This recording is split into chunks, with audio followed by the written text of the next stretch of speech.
Bismillahirrahmanirrahim. Alhamdulillahilladzi allafa baina qulubina fa asbahna bi ni'matihi ikhwana. Wassalatu wassalamu ala Muhammadin asrafil anbiya'i nabiyil mustafa wa ala alihi wa sahbihi wa tabi'in wa tabi'in wa man tabi'ahum bi ihsanin wa ala man ittaba'al huda. Amma ba'du fa ya ayyuhal muslimun al-hadirun wa hayyakum bi tahiyatil islam. Assalamu alaikum warahmatullahi wabarakatuh. Subhanakallahumma la ilma lana illa ma 'allamtana fa'allimna ma yanfa'una wanfa'na ma 'allamtana. Rabbana zidna ilman warzuqna fahman ya 'alimal ghaibi wasyahada ya rahman ya rahim ya mujibas sa'ilin wa rabbi israh li sadri. Qala Allah Ta'ala fi kitabihil aziz, a'udzu billahi minasy syaithanir rajim. Bismillahirrahmanirrahim. Innal ladzina amanu wa hajaru wa jahadu bi amwalihim wa anfusihim fi sabilillahi wal ladzina awaw wa nasaru ulaika ba'duhum awliya'u ba'd wal ladzina amanu wa lam yuhajiru ma lakum min walayatihim min syai' hatta yuhajiru wa in istansarukum fid dini fa 'alaykumun nasr illa 'ala qaumin bainakum wa bainahum mitsaq wallahu bima ta'maluna basir. Shadaqallahul 'azim. Wa qala Rasulullah sallallahu alaihi wa alihi wasallam fi hadithihi syarif, innamal a'malu binniyah wa innamal likulli imri'in ma nawa faman kanat hijratuhu ila Allah wa rasulihi fa hijratuhu ila Allah wa rasulihi wa man kanat hijratuhu lid dunya yusibuha aw imra'atin yankihuha fa hijratuhu ila ma hajara ilaih. Shadaqallahul 'azim wa shadaqa rasulihil karim. Bapak Ibu yang dimuliakan Allah, alhamdulillah kita bisa hadir menjalankan ibadah salat subuh berjamaah di Masjid Al-Hidayah ini dan dilanjutkan dengan iktikaf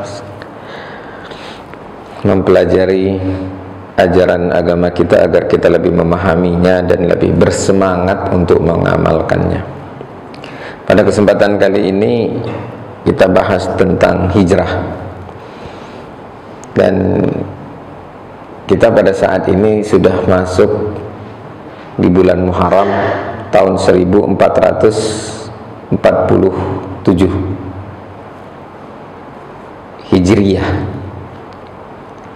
Kenapa kita menggunakan kalender dinamakan Hijriyah? Dikaitkan dengan peristiwa hijrah. Ada 3 momentum yang dipertimbangkan untuk dijadikan penanggalan Islam. Pertama, Maulid, kelahiran Rasulullah sallallahu alaihi wasallam. Yang kedua, peristiwa Futuh Mekah. Yang ketiga, peristiwa hijrah. Di zaman Khalifah Umar disepakati bahwasanya penanggalan kalender atau kadang juga disebut almanak untuk umat Islam itu menggunakan momentum, ditetapkan berdasarkan momentum hijrah dan menggunakan sistem lunar atau komariah ya. Jadi ada 3 sebenarnya kalender itu. Ada Syamsiah, mengikuti peredaran matahari. Ada sistem Komariah atau lunar, kalau Syamsiah tadi solar system. Ada kombinasi gabungan. Nah, Islam menggunakan sistem lunar karena Rasulullah sallallahu alaihi wasallam bersabda ya, bulan itu kadang segini, kadang segini. Dia mengisyaratkan dengan jarinya ya, 30 dan 29. Nah, 30 dan 29 hari per bulan itu adalah peredaran bulan. Nah, jadi itulah dasar kenapa pakai sistem lunar. Ya, hadis itu diungkapkan ketika menjelaskan jatuh temponya puasa Ramadan. Jadi kadang Sya'ban itu 30 hari, kadang 29 hari. Ya, untuk menentukan apakah dia 30 atau 29 itu adalah berdasarkan hilal. Hilal itu penampakan pertama cahaya rembulan setelah dia terbenam di hari ke 29. Kalau dia muncul, maka pada hari itu sudah berganti bulan dari Sya'ban ke Ramadan. Jadi di malam ke-29 itu dilihat bulannya tampak enggak ketika matahari terbenam.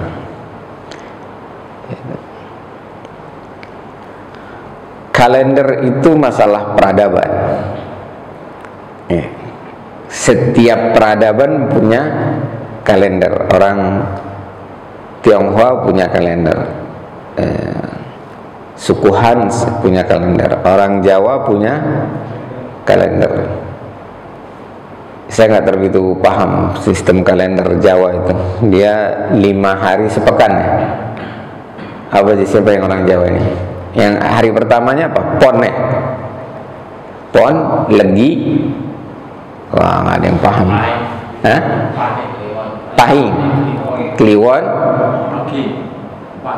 Wage. Wage Rudolf Supratman itu berarti lahirnya di hari kelima.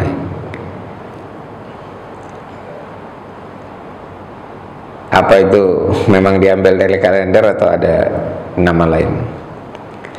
Maka nanti kalau dikombin dengan hari kalender yang 7 hari, Senin, Selasa, Rabu, Kamis, Jumat, Sabtu. Sebenarnya kalau kalender 7 hari mulainya Ahad ya. Kita terbiasa nyebutnya Senin karena Ahadnya libur. Padahal Ahad itu satu artinya. Ahad, Isnin itu kedua. Selasa itu dari kata Sulasa, ketiga. Rabu dari kata Arbi'a, ya. Kamis dari kata Khamis, ya Jumat, kemudian Sabtu. Nah, jadi hari terakhir dalam satu pekan itu harusnya Sabtu. Gitu. Nah, nanti ada istilah Jumat Kliwon karena kombinasi tadi. Ini masalah peradaban kalau kalender. Tapi masalah peredaran matahari dan bulan itu masalah sunnatullah. Artinya kalau sekarang ini tahun 1447 Hijriah, itu bukan berarti dunia ini baru berumur 1447 Hijriah. Apa yang 1447 Hijriah itu?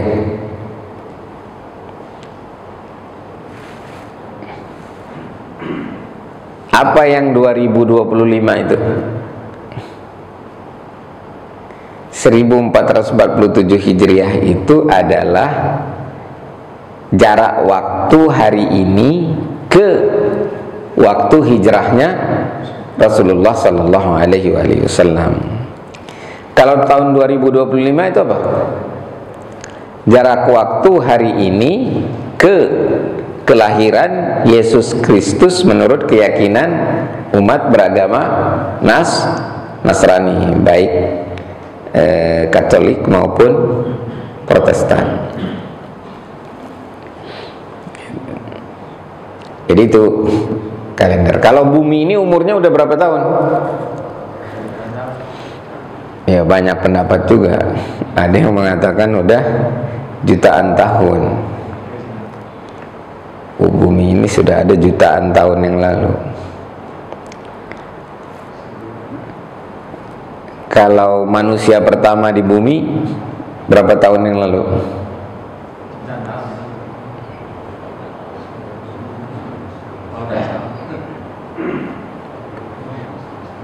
Diperkirakan sekitar 10.000 tahun yang lalu.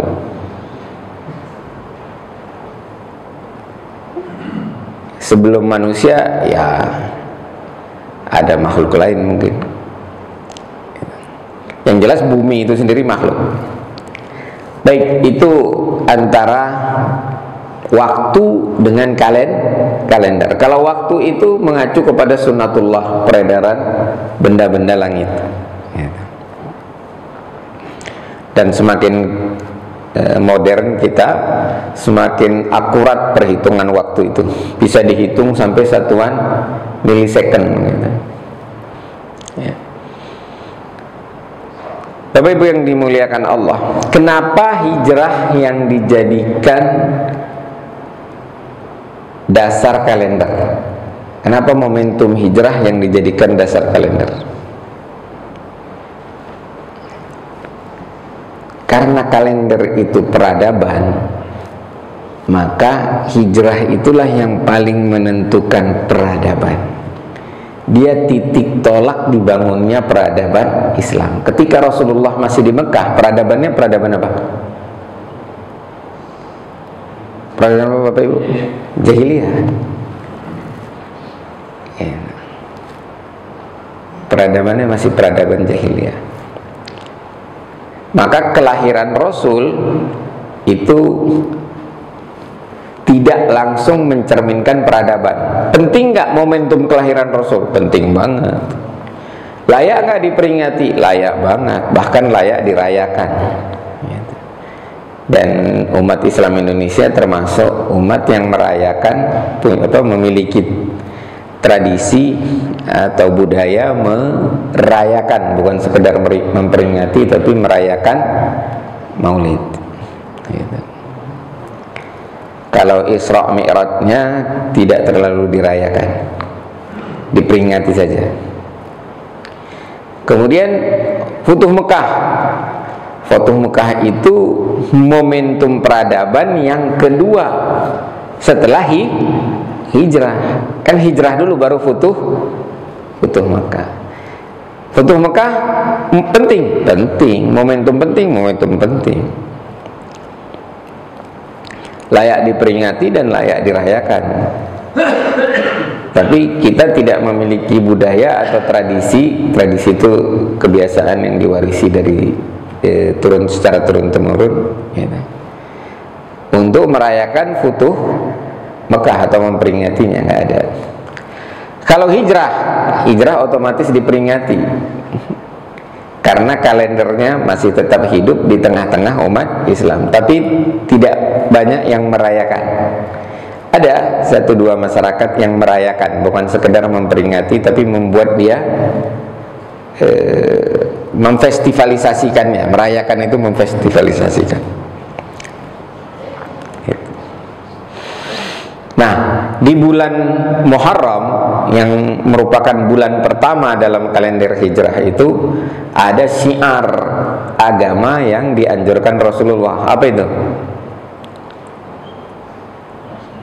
Puasa apa? Asyura. Tapi karena umat Yahudi juga melakukan puasa Asyura, maka umat Islam disuruh bedain. Dikasih Tasu'a, dianjurkan Tasu'a supaya membedakan saja. Karena ada hadis yang berbunyi man tashabbaha biqaumin fahuwa minhum. Barang siapa yang menyamakan dirinya dengan satu kaum, maka dia menjadi memperbanyak jumlah kaum tersebut. Ya, hadis ini juga penting dipahami. Tidak otomatis kalau kita puasanya cuman tanggal 10 itu kita jadi Yahudi gara-gara hadis itu.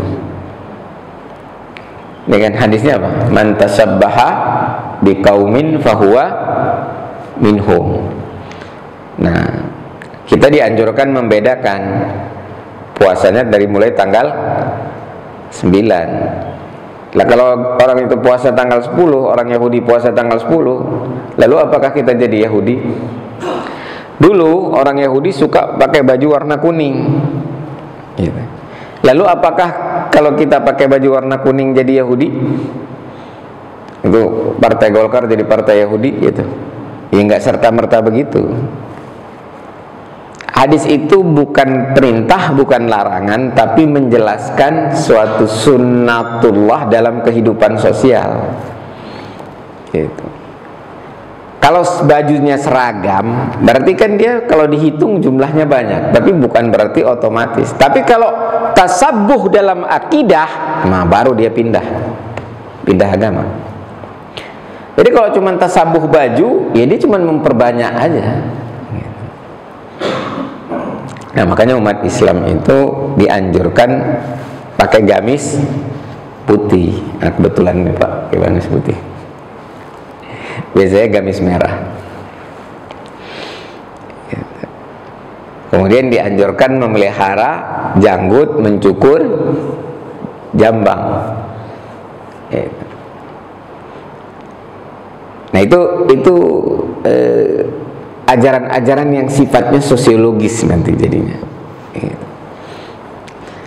Ya Bapak Ibu yang dimuliakan Allah, singkatnya hijrahlah yang dijadikan dasar kalender, dan peristiwanya banyak yang fenomenal. Yang paling fenomenal itu adalah hijrahnya Umar bin Khattab. Yang lain itu hijrahnya sembunyi-sembunyi. Kalau Umar gimana hijrahnya Bapak Ibu?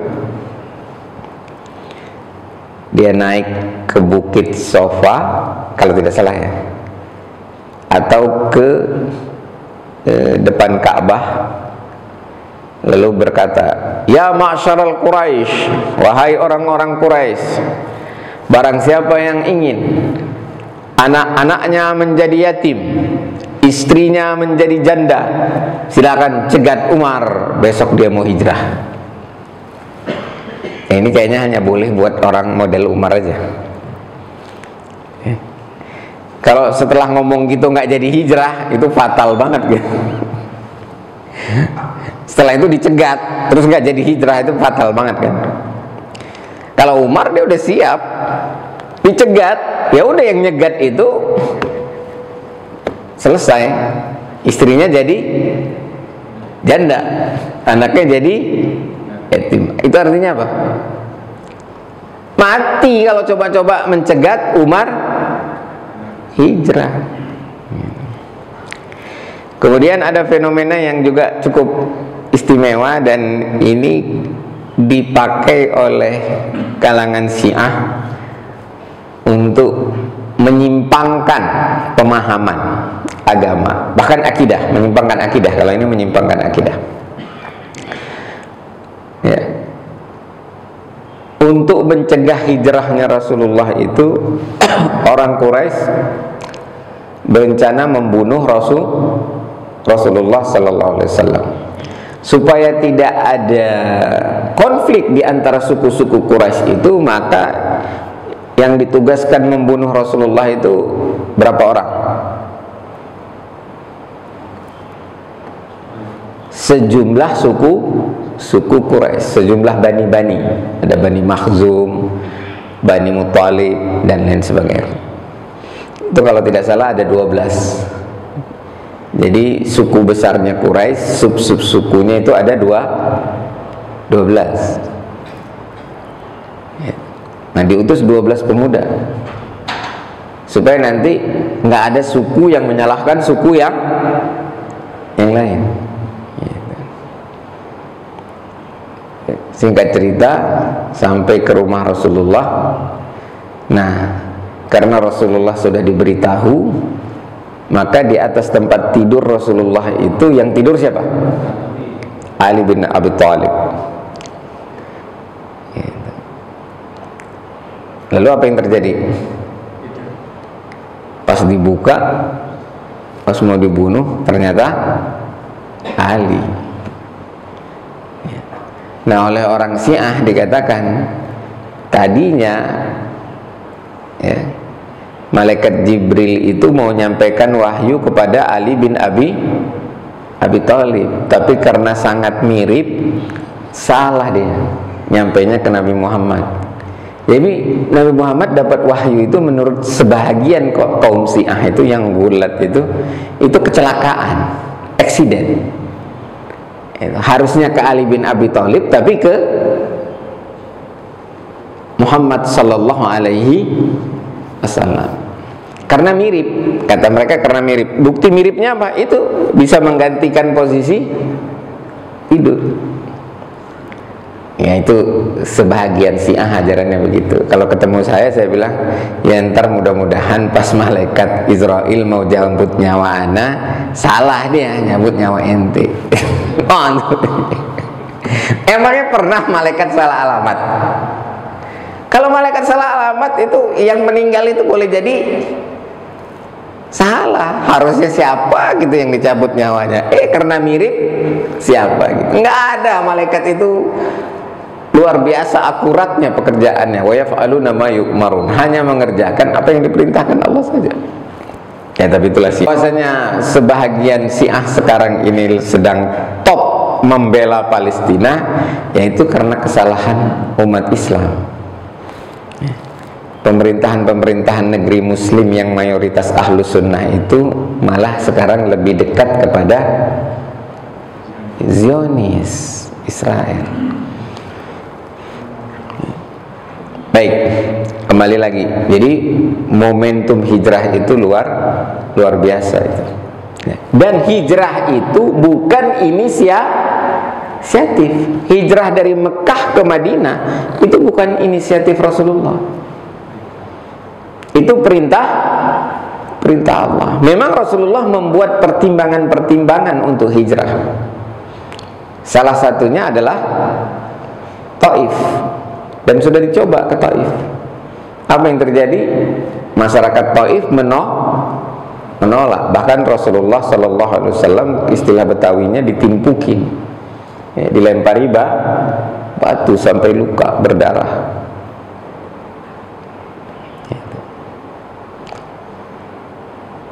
Dan di situ ada doa Rasulullah mengadu kepada Tuhannya,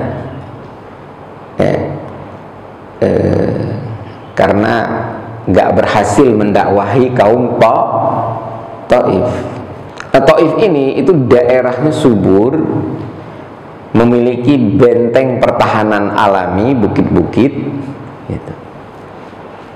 Sehingga cocok ini dijadikan mahjar, tempat hijrah. Karena hijrahnya Rasul itu adalah hijrah jihadiyah, imaniyah.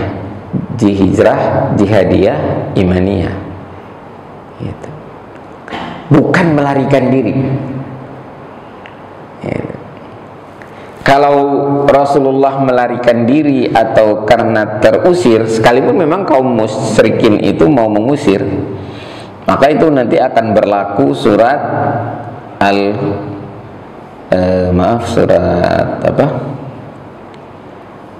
surat 17 itu, di ayat-ayat terakhirnya yang bunyinya A'udzubillahi minasyaitonirrajim wa in kadu la yastafizzunaka minal ardi liyukhrijuka minha wa idzal la yalbathuna khilafaka illa qalila. Dan sungguh mereka hampir membuatmu Muhammad gelisah di negeri Mekah karena engkau harus keluar dari negeri itu.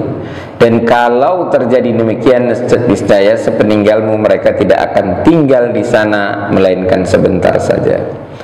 Sunnata man qad arsalna qablaka min rusulina wa la tajida li sunnatina tahwila. Yang demikian itu merupakan ketetapan bagi para rasul yang kami utus sebelum engkau, dan tidak akan engkau dapati perubahan atas ketetapan kami. Jadi kalau suatu rasul terusir, maka kaumnya akan dibinasakan. Itu hijrah. Hijrah itu luar biasa. Dan Rasulullah hijrahnya bersama siapa? Abu Bakar. Dan ini fenomena penting dalam ahlu sunnah, ini terkait akidah, gitu. Dan terkait politik. Terkait politik. Apa kaitannya dengan politik? Yang dipilih Rasulullah untuk menemaninya hijrah siapa? Abu Bakar. Maka yang paling layak menggantikan Rasulullah sepeninggal beliau untuk mengurus umat siapa? Abu Bakar. Nah, di sini juga terjadi perbedaan dengan saudara-saudara kita dari kalangan Syiah. Syiah mengatakan yang paling layak itu Ali bin Abi Thalib. Itu Syiah yang paling ringan penyimpangannya, tetap penyimpang itu, tetap munharif, ya, menyimpang, tapi tidak sampai keluar dari Islam. Itu sama kayak tadi, mantasabbaha biqaumin. Kalau cuman sama bajunya aja, ya dia bajunya yang membuat dia ke Yahudian gitu. Ya. Tapi kalau sama akidahnya, ya udah, itu pindah agama namanya, pindah umat, pindah komunitas. Nah, Syiah juga begitu. Ada yang cuman menyimpang dalam masalah siapa yang paling berhak menggantikan Rasulullah memimpin umat sepeninggal beliau. Bagi kalangan Syiah itu Ali bin Abi Thalib. Tapi sebagian Syiah lagi mengatakan dari dulu harusnya Ali yang terima wahyu. Nah, itu yang ngawur dah itu. Nah, sebagian lagi ada yang mencela, menolak kekhalifahan Abu Bakar, Umar, Utsman dan penggantinya Ali, yaitu Muawiyah. Gitu. Bahkan ada yang sampai mengkafirkan. Nah, kalau sampai mengkafirkan ini juga sudah menyimpang jauh, sudah bisa keluar dari Islam. Mengkafirkan sesama muslim itu bisa menyebabkan keluar dari Islam, karena hadisnya jelas, barang siapa yang mengkafirkan seseorang sementara orang itu tidak kafir, maka kekafiran itu balik ke dia. Artinya kan dia mengatakan orang itu beda sama dia kan.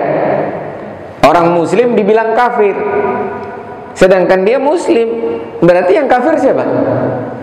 Ya yang ngomong lah, yang beda pendapat, beda status jadinya. Akibatnya itu kan konsekuensi logis saja. Ya, hadisnya demikian. Ya. Nah, jadi ini momen yang juga menentukan, yaitu hijrahnya Rasulullah bersama Abu Bakar. Kemana dulu deh?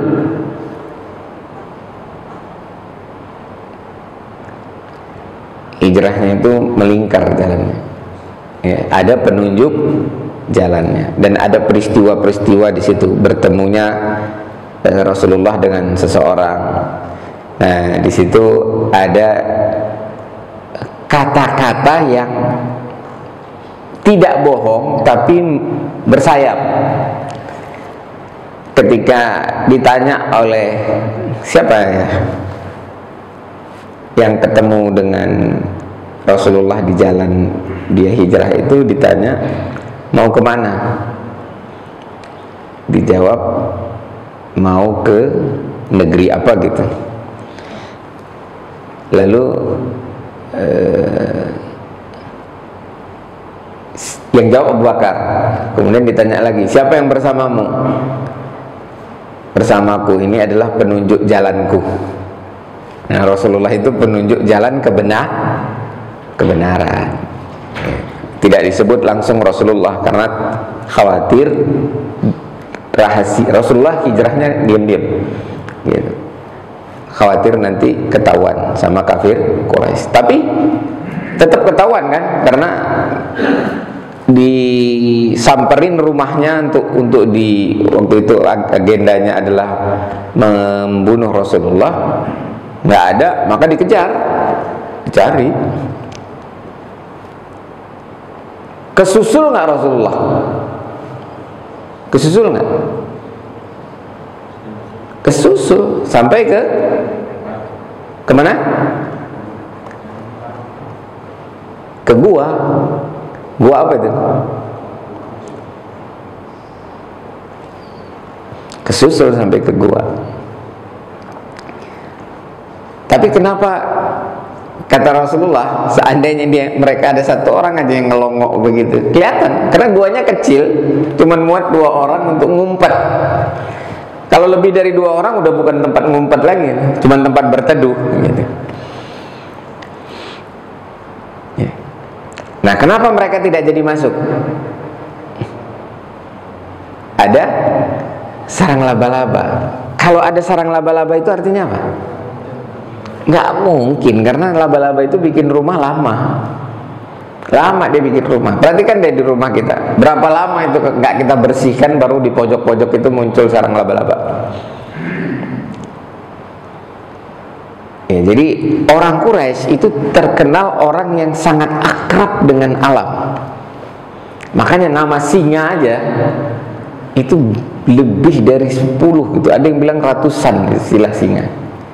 Singa bertaring, singa berambut, singa lagi apa gitu, beda-beda. Ada Haidar, ada Asad gitu. Ya. Kenapa? Karena mereka sangat akrab dengan alam. Mereka tahu fenomena alam. Lah kalau begini nggak mungkin orang masuk. Nggak ada di sini. Gitu. Jadi Rasulullah ngumpet dulu di gua itu, mengelabui. Tapi orang kalau jalan itu kan ada jejaknya tuh. Kok nggak kelihatan jejaknya?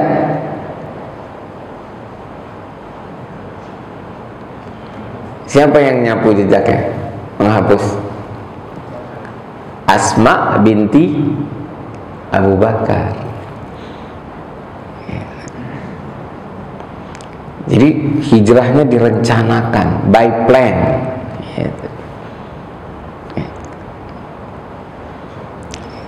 Bahkan kenapa akhirnya jatuhnya ke Madinah?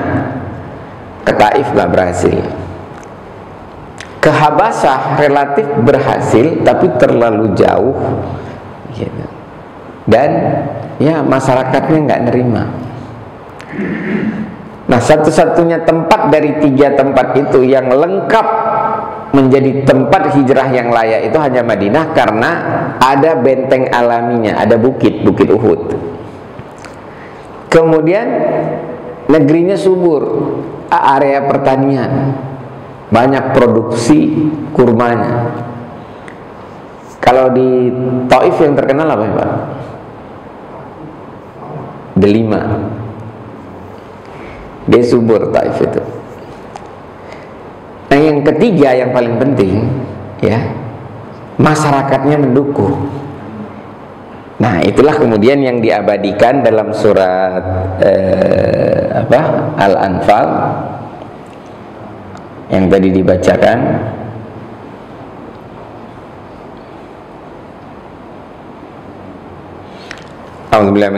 Surat Al-Anfal ayat ke-72. A'udzubillahi minasyaitonir rajim. Bismillahirrahmanirrahim. Innalladzina amanu wa hajaru wa jahadu bi amwalihim wa anfusihim fi sabilillah. Ya. Dan sesungguhnya orang-orang yang beriman, berhijrah dan berjihad. Ini bukan 3 orang. Ini 1 orang. Beriman, berhijrah dan berjihad.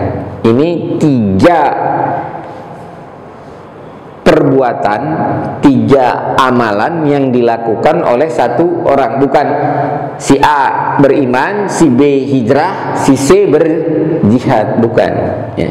Kalau itu bahasa Arabnya beda. Innalladzina amanu walladzina hajaru walladzina jahadu. Nah, itu berarti ada 3 figur. Kalau ini 1 figur, rame-rame karena bentuknya jamak. Innalladzina amanu wa hajaru wa jahadu. Lihat, hijrah diapit oleh 2 amalan. Amalan batin iman dan amalan fisik jihad. Ya. Artinya hijrah itu imaniyah. Hijrah itu iman, dan hijrah itu jihad. Gitu. Bi amwalihim wa anfusihim fi sabilillah. Baru ada figur lainnya, walladzina awaw wa nasaru, dan mereka-mereka yang menyediakan tempat ma'wa. Awaw ma'wa, jannatul ma'wa. Wa nasaru, dan menolong, ansor. Ulaika ba'duhum awliya'u ba'd. Mereka lah yang saling memiliki loyalitas. Nah, jadi bagaimana kalau beriman tapi nggak hijrah? Dijelaskan di ayat ini. Walladzina amanu wa lam yuhajiru malakum min walayatihim. Orang-orang yang beriman tapi tidak hijrah, nggak ada hubungan loyalitas. Maksudnya apa? Tidak membuat loyalitas itu begini. Musuhmu musuhku, musuhku musuhmu. Itu loyalitas paling sederhana. Gitu. Kalau ukhuwah itu beda. Itu mesti di bawah loyalitas ukhuwah itu. Kalau ukhuwah itu kalau orang punya harta, kita lapang dada. Kalau kita punya harta lebih, kita bagi. Nah itu ukhuwah. Ukhuwah itu paling rendah. Salamatus sadar, ya, lapang dada. Salamatus sadar, bahasa Indonesianya ya, dadanya selamat, terjemahannya lapang dada gitu. Ya feel good aja dia kalau saudaranya kaya gitu. Punya 10 rumah, 10 mobil, nggak ada sedikit pun dia ingin. Aduh, tuh orang ngapain punya mobil banyak banget, kenapa nggak dikasih ke saudaranya satu? Nggak, dia apa nggak? Kenapa nggak dikasih ke gua gitu? Nah itu yang paling ringan. Puncak dari ukhuwah itu apa? Isar. Wah itu dahsyat, itu terjadi ketika perang. Udah kehausan, luka-luka, mau dikasih minum, ngelihat saudaranya luka-luka, kasih dia dulu. Nah itu isar, itu tingkat ukhuwah paling tinggi. Nah isar tidak dituntut, artinya isar tidak wajib, tapi salamatus sadar itu wajib. Nah itu ukhuwah.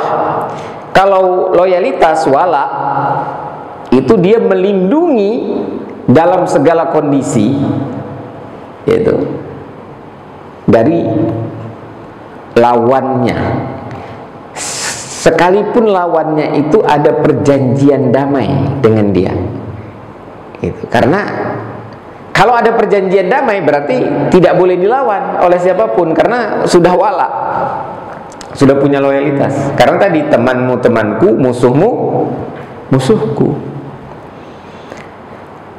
itu loyalitas. Nah, tapi kalau dia beriman tapi nggak hijrah, gitu, tetap diakui beriman. Jadi tidak hijrah tidak membatalkan iman, sekalipun hijrah itu perintah Allah, gitu.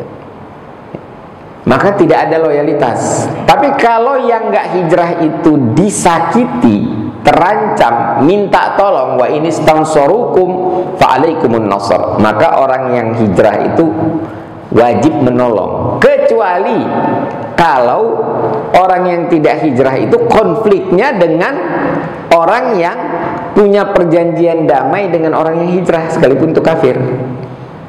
Jadi si muslim ini nggak hijrah, dia konflik dengan kafir, gitu. Nah ini ada muslim yang hijrah, punya perjanjian damai dengan si kafir yang tadi konflik sama orang yang nggak hijrah. Nah orang yang nggak hijrah kalau minta tolong nggak bisa ditolong, karena tidak berlaku musuhmu musuhku.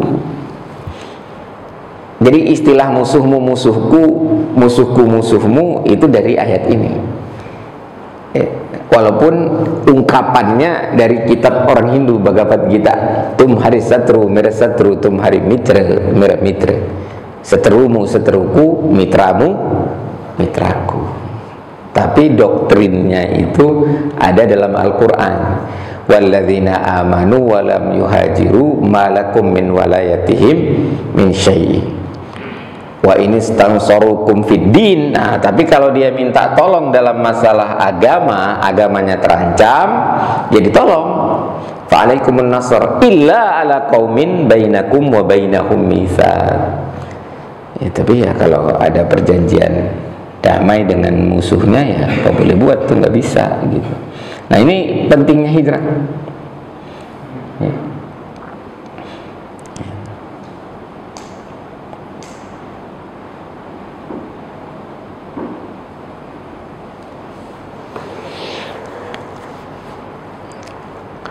Pertanyaan berikutnya, apakah hukum hijrah itu masih berlaku?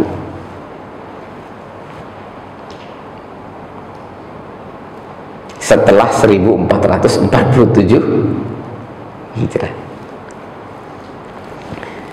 apakah masih berlaku? Masih. Jadi kalau Pak, ini kalau saya lupa nih betul. Saya ingat Henderson memang. Pak Hendar.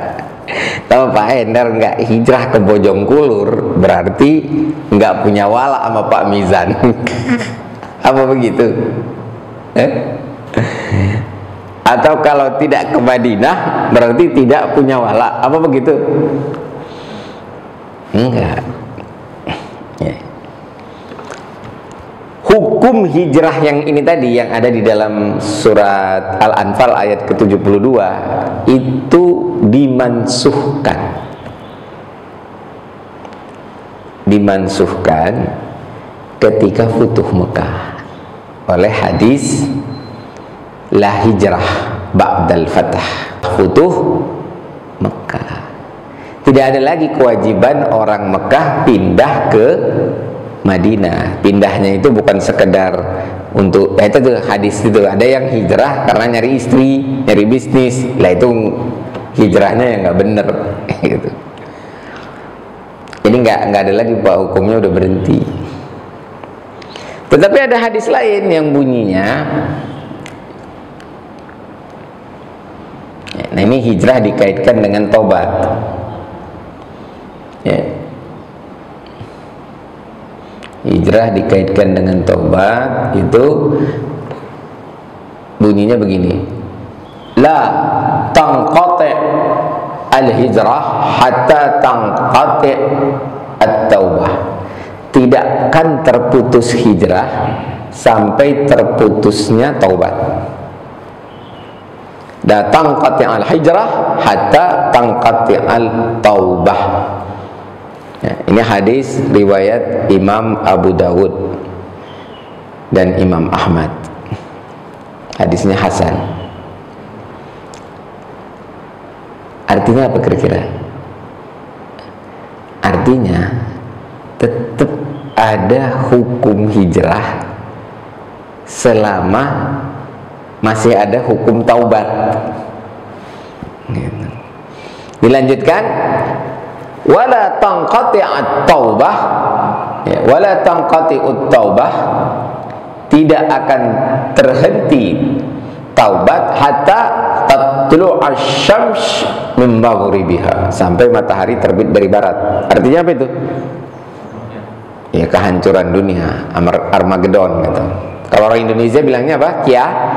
Kiamat, padahal kiamat nanti berbangkitnya. Ini Al-Qari'ah, As-Sa'ah. Gitu. Ya, jadi hijrah itu tetap ada, tapi bukan hijrah makaniyah imaniyah min Makkah ila Yasrib. Waktu itu Yasrib, ya, sebelum itu. Nah, oh ya, ini juga penting. Hijrahlah yang membuat nama kota Yasrib berubah menjadi Madinatul Rasul.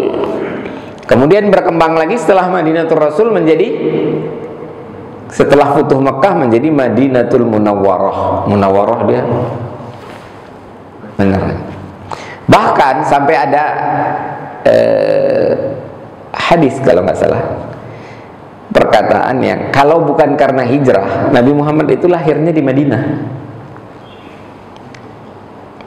Itu waktu ada pembagian ghanimah yang oleh kaum Ansor dianggap kurang adil karena terlalu banyak diberikan kepada muhajirin, karena muhajirin memang punya kedudukan tersendiri gitu. Ya. Itu kata Rasul, kalian lebih suka mana? Aku kasih semua pampasan perang ini buat kalian, kalian bawa pulang ke Madinah, tapi aku tinggal di Mekah bersama muhajirin, atau biarkan ghanimah itu kepada muhajirin, aku balik bersama kalian ke Madinah. Oh, nangis tuh orang Madinah. Mereka lebih cinta Rasul daripada harta. Nih, kita gimana nih? Lebih cinta siapa, Pak? Ya?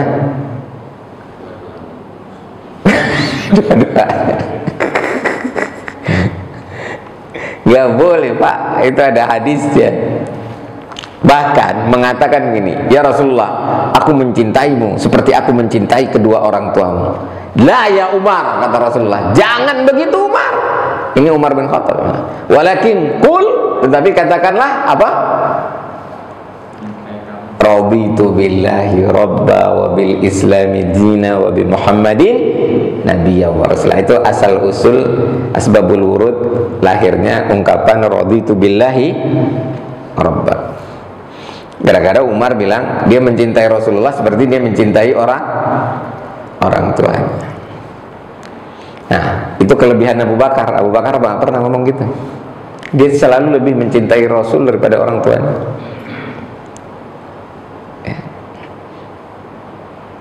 Nah, itu momen-momen hijrah itu luar biasa, menentukan kondisi kita hari ini.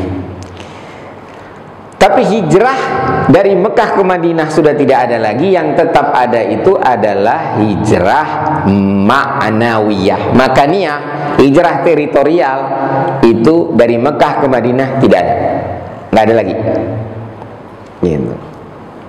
Jadi hubungan wala itu dibangun atas dasar iman, hijrah ma'nawiyah dan jihad. Hijrah ma'nawiyah apa? Dari buruk ke baik, dari baik ke lebih baik gitu. Makanya dikaitkan sama taubat gitu. Kalau nggak ada taubat, ya nggak ada guna hijrah. Tetap aja orang kalau udah buruk, udah terkenal sebagai maling, perampok, pemabuk, pezina, dia hijrah, ya nggak ada gunanya karena taubatnya udah putus. Nah, itu maksud hadis itu. Jadi hijrah maknawiyah, hijrah mental. Kalau hijrah makaniyah dari Mekah ke Madinah itu hijrah mental juga. Lihat hadisnya, ada yang mentalnya hijrahnya karena bisnis dan karena wanita.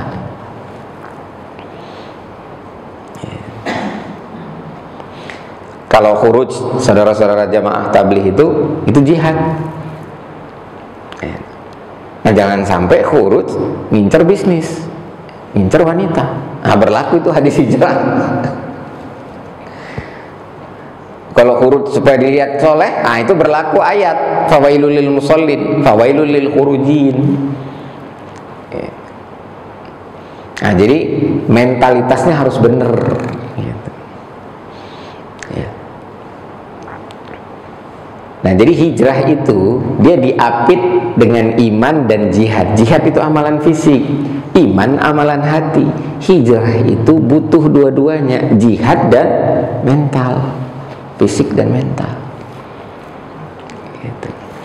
Nah, tapi gimana? Boleh nggak hijrah dari satu negeri yang kita dizolimi, kita diancam untuk murtad ke negeri lain? Boleh, itu tetap hijrah maknawiyah, makaniyah, tapi tidak sama dengan hijrah hijrah dari Mekah ke Madinah, tidak sama. Nah, itu ada hadis yang berbunyi, kalau tadi yang pertama la hijrata ba'dal fath walakin jihadun wa niyad, tetapi yang tetap ada jihad dan niatnya.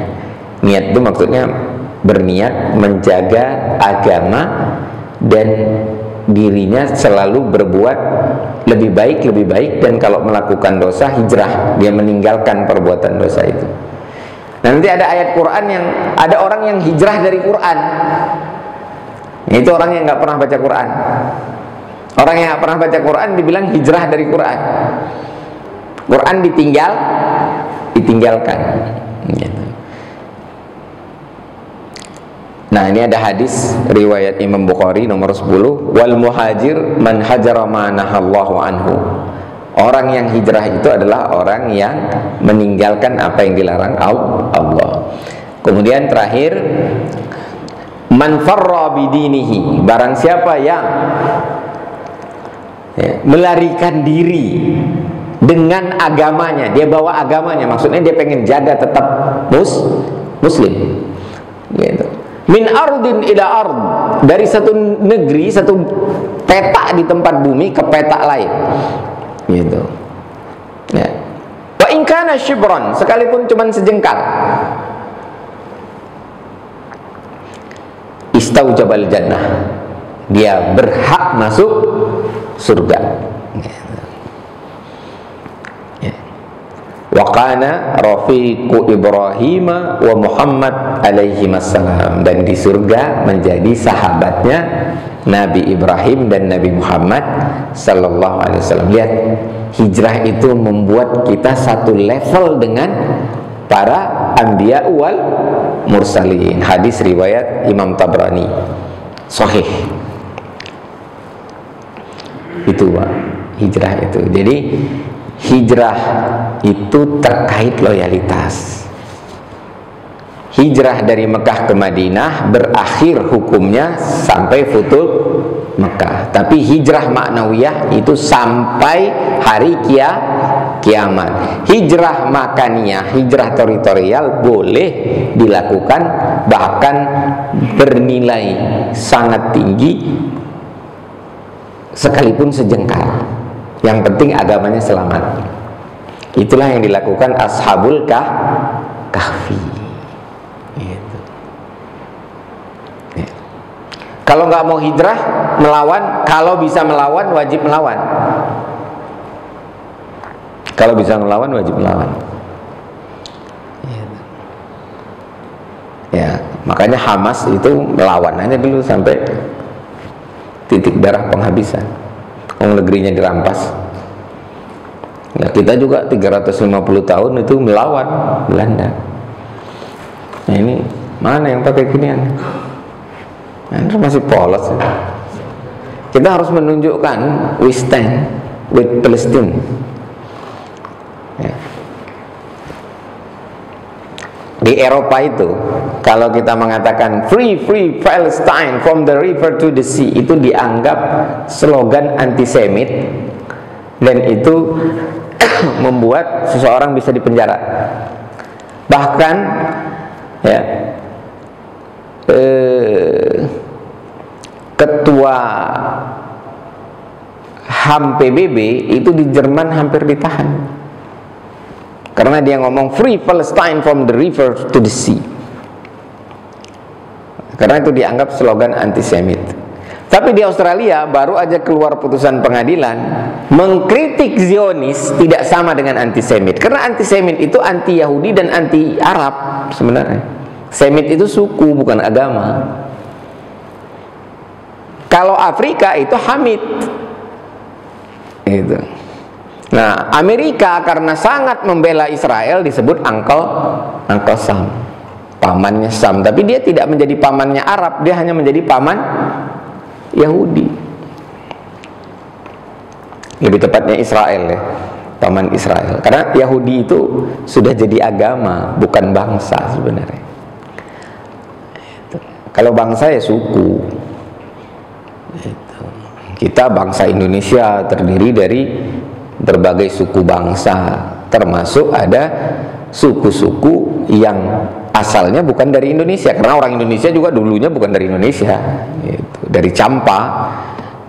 Nah, ada suku Arab, suku Cina yang sudah menetap di sini cukup lama dan menjadi warga negara, ya dia juga bangsa Indonesia. Gitu. Oke, kembali lagi ke hijrah. Oh ya, ini yang tadi ya, yang Palestina itu. Maka ada konser besar. Nah itu para performernya, orang yang perform di situ itu meneriakkan free Palestine from the river to the sea. Itu di Inggris. Nah BBC itu tidak mau menyiarkan itu. Tadinya mau disiarkan, acara itu batal. Khusus yang teriakannya free Palestine, karena BBC-nya takut dikenakan sanksi sama pemerintah. Nah, ada rapper, seorang rapper, saya lupa namanya. Ulah kalau pakai baju kelihatan auratnya itu, pusernya. Itu dia bilang, teriakan free Palestine from the river to the sea. Itu kalian sudah sering dengar. Sekarang aku buat yang baru. Death, IDF. Matilah IDF. Itu nggak ada undang-undangnya. Mengkritik tentara yang zolim nggak ada undang-undangnya untuk ditangkap. Maka BBC terpaksa nyarin, dan sekarang jadi populer di Eropa, menggantikan free Palestine from the river to the sea. Langsung orang biadabnya yang didoakan mati hampir setara dengan kunut kita. Jadi sekarang orang Eropa itu kunut dalam tanda kutip agar Israel Defense Force (IDF) itu mati. Nah, itu bagian dari doa kunut kita, wa syattid syamlahum wa farriq jam'ahum wa mazziqhum kulla mumazzaq. Nah, itu hijrah, Pak, hijrah. Boykot hijrah, pakai ini itu hijrah, menunjukkan loyalitas. Kita udah nggak bisa ngebela secara fisik, membebaskan Palestina, ya minimal ini secara mental. Hijrah. Kalau nggak boykot, berarti nggak hijrah. Lawannya hijrah apa? Riddah, murtad. Secara mental, hijrah secara mental itu lawannya murtad, riddah. Balik lagi dia kepada jahiliyah, pindah peradaban dia.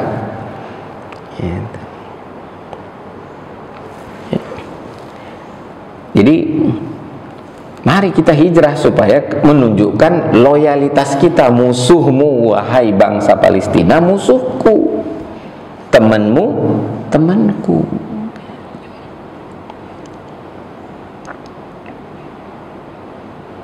Demikian, mudah-mudahan bermanfaat. Al-haqqu min rabbik fala takunanna minal mumtarin. Kebenaran dari Allah, jangan ragu-ragu atas kebenaran. Kalau masih ada yang mau didiskusikan, silakan.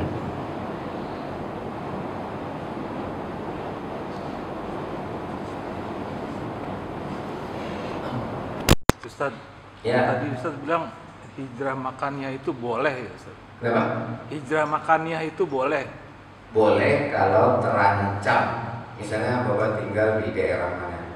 Di Hongaria. Hongaria itu anti-Islamnya lumayan kuat. Gak boleh sholat di. Nah, kita misalnya ada resiko-resiko seperti itu. Atau di Prancis, orang nggak boleh pakai hijab, wanita-wanita itu kalau masuk ke gedung-gedung pemerintah. Nah, kalau mau hijrah dari situ boleh. Boleh saja, Pak. Tapi bolehnya ini hebat. Bolehnya mendatangkan pahala karena dia menjaga agama. Karena gini, bisa menjaga agama tanpa hijrah itu ngelawan. Tapi itu baru boleh kalau memang benar-benar terancam. Kalau nggak terancam nggak boleh.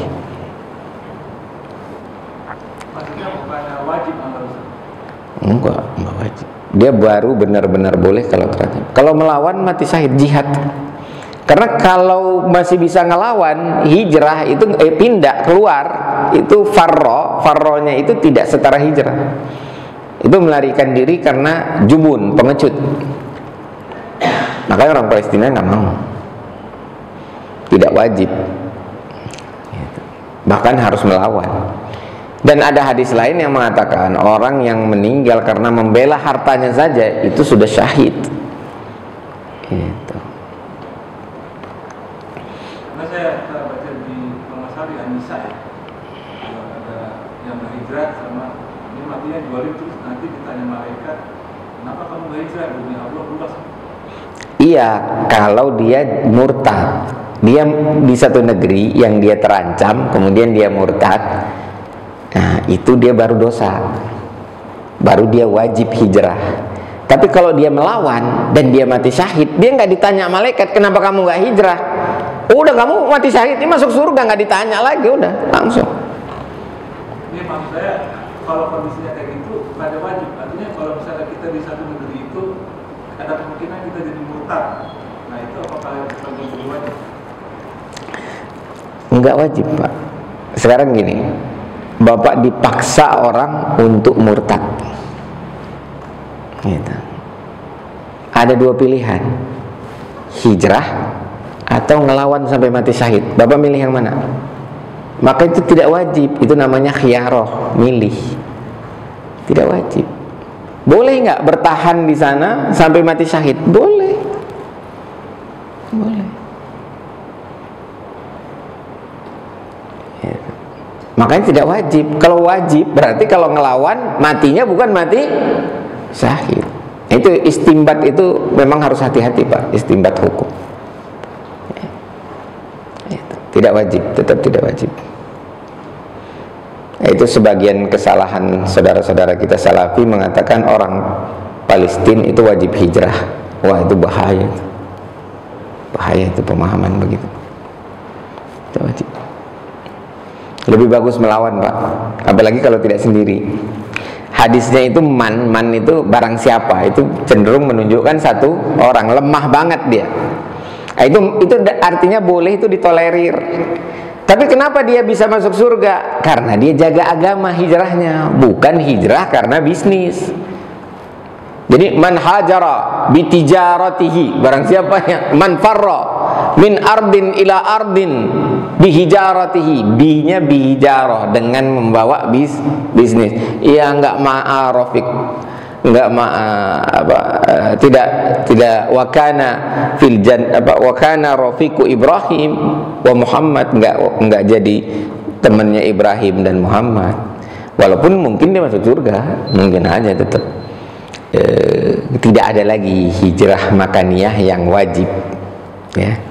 Hijrah makaniyah hukumnya sudah mansuh, ya, dari wajib menjadi mubah dengan kondisi tertentu, gitu. Kemudian ada lagi hijrah lain, ada hijrah bisnis, ya boleh aja, nggak ada masalah, gitu. Tapi itu nggak menyebabkan masuk surga, menyebabkan bisnisnya untung saja, gitu, ya.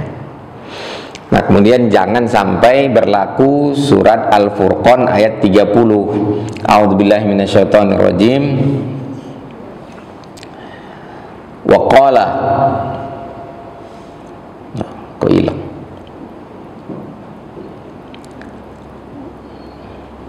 Wa qala Rasul, berkata Rasulullah Muhammad sallallahu alaihi wasallam, ya Rabbi, wahai Tuhanku, inna qaumi, sesungguhnya kaumku, ittakhadhu hadzal qur'ana mahjura, telah menjadikan Al-Qur'an ini mahjura. Mahjura itu diabaikan, dihijrahi, ya, coba dipajang situ, nggak pernah dibaca. Nah, itu yang paling bahaya tuh. Apalagi kalau hijrah dari Al-Qur'an kepada Das Kapital karyanya Marx, gitu. Kalau baca Das Kapital itu malah bagus itu, kalau mau tahu pemahaman teori ekonomi dan politiknya Karl Marx, bagus aja. Tapi kalau sampai hijrah Al-Qur'annya ditinggal, dia pindah keyakinan ke komunisme, nah itu masuk neraka. Demikian, mudah-mudahan bermanfaat, dan apa-apa yang kami sampaikan tentu tidak terlepas dari kesalahan dan khilafan kami sebagai manusia. Untuk itu walafu minkum wastaghfirullah li wa lakum wallahu al-muwaffiq ila aqwamit thariq. Assalamualaikum warahmatullahi wabarakatuh.